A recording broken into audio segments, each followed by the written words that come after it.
असं वाटतंय संपूर्ण अभ्यास केला आणि रामदास स्वामींच्या लक्षात असं आलं की माणसाच्या आयुष्यामध्ये एका गोष्टीची कमतरता आहे. ती कुठलीही कमतरता आहे तर धन्यता. धन्य तो संसारी. वास्तविक बघायला गेलं तर पुढे समर्थांनी संसार हा शब्द वापरला. धन्य तो संसारी. संसारामध्ये शक्यतो आम्ही कोणी धन्यता मिळवत नाही किंवा धन्यतेला आम्ही प्राप्त करून घेत नाही, किंवा ती जी धन्यता आहे ती सुद्धा आम्हाला प्राप्त करता येत नाही. पण समर्थांनी लिहिलं की धन्य तो संसारी हरी भक्ती करी तयाचा कैवारी देवरांग. जो संसारामध्ये हरीची भक्ती करतो त्याचा कैवार कोण घेतो तर तो भगवान विष्णू, तो देवराणा. तयाचा कैवारी देवराणा. जो देवांचाही राजा आहे असा कोण तर भगवान विष्णू. तो आमचा कैवारी आहे. तो आमचं संरक्षण करतो, तो आमचं पालन पोषण करतो.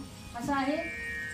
मूल जन्माला घालणं एक वेळेला सोपं आहे आपण असं म्हणू, पण जन्माला घालण्यापेक्षा सुद्धा त्याचं पालन पोषण करणं हे अतिशय अवघड आहे.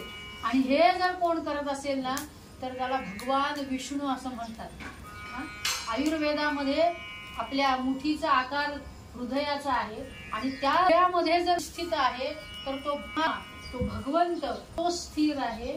समर्थ रामदास स्वामी म्हणाले की संसार वास्तविक बघायला गेलं तर या संसारात काही सार आहे का?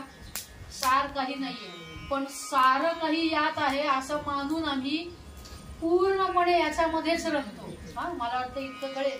सार काही याच्यातच आहे, याच्यातच सत्य आहे हे सार मानून वास्तविक संसार हा असार आहे तरी सुद्धा यात सार काही आहे असं मानून आम्ही जीवन जगतो.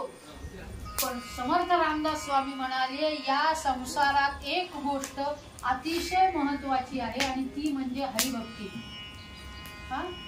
हरिभक्ती जर केली तरच माणूस धन्यतेला प्राप्त करू शकतो. कारण धन्यता प्राप्त करणं हे सोपं नाहीये.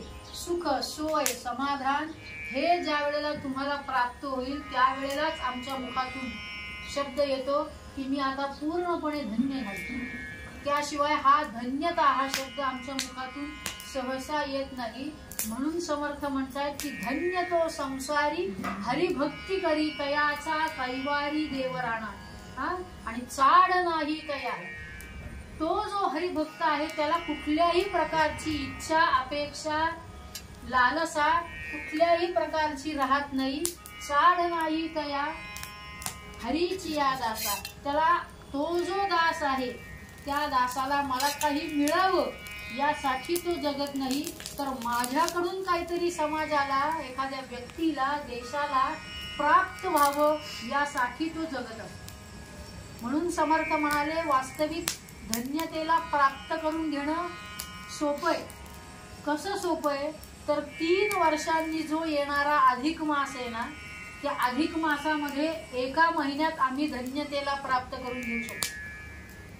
काय अधिक महिन्याचं महात्म्य तर अधिक महिन्याचं महात्म्य